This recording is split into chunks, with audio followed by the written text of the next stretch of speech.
talk this morning about something. Washington to talk about. Let's talk. Tonight we're going to think. Let's take a look.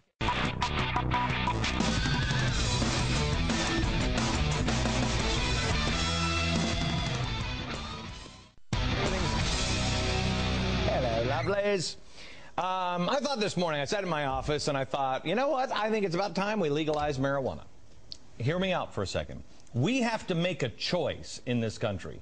We either put people who are smoking marijuana behind bars or we legalize it. But this little game we're playing in the middle is not helping us, it is not helping Mexico, and it is causing massive violence on our southern border. We need to, how can I say this?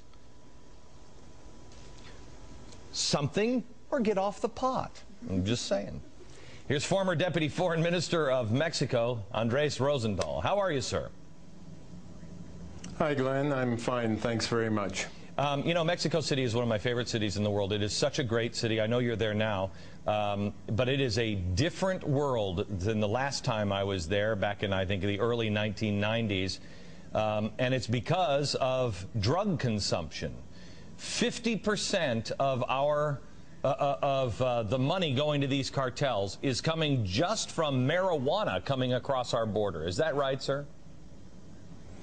Well, the statistics are, Glenn, that it's almost 60 or plus % of the total drug problem is related to marijuana exports and to marijuana being sold in the United States. Okay.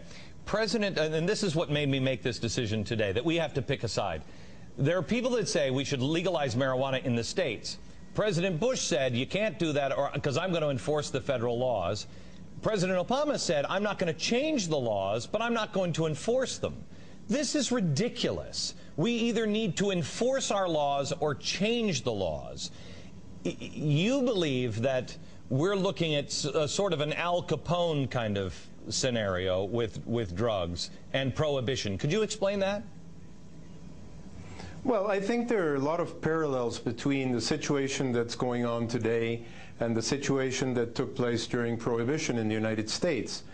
Having made alcohol sales illegal to the public, what happened was that the criminal organizations got a hold of the business, not only of that business, but a lot of other businesses related to illegality.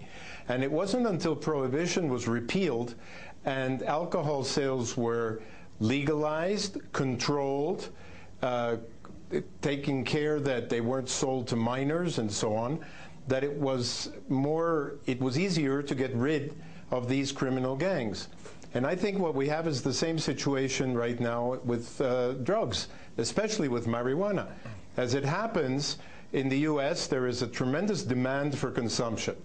And if you leave it as something which is illicit, then the criminals will get a hold of it. They'll make a lot of money, as they have, billions and billions of dollars in selling this to consumers in the United States. And the consequence is what we're living here in Mexico, which is this tremendous drug-fueled violence when the government has decided to go against these traffickers. Okay, so let me ask you this.